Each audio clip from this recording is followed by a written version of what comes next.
Everyone, my name is Vaishnavi Vishnu Mutkanna. I am studying in third year of Civil Department of Zeal College of Polytechnic, Nare. This project is done under the project-based learning. Our project is contract management.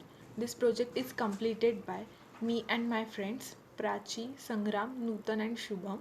This project is done under the guidance of Professor P.T. Patil sir. So first, contract. Contract means legally binding arrangement in between two or more people. It can be verbal or written also. The contract is a deal in between two parties who have the proper capacity into the contract where all the terms and conditions are agreed without ambiguity and is signed by the involved parties. Contract management.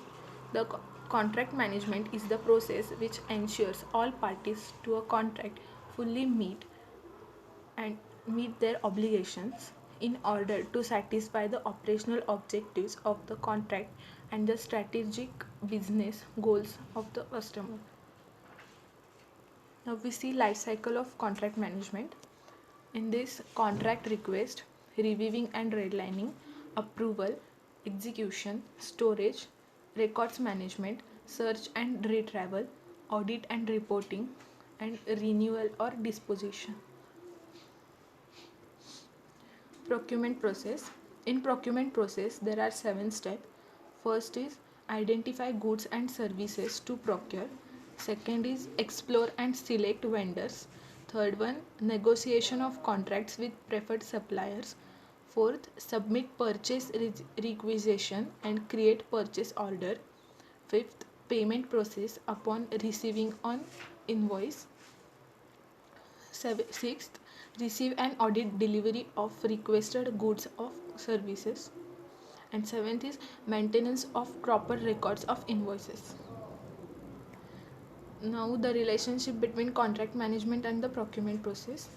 First we see procurement process, and this expressions of interest, then request for tenders, contract execution, financial close, transfer of accountability to the contract director.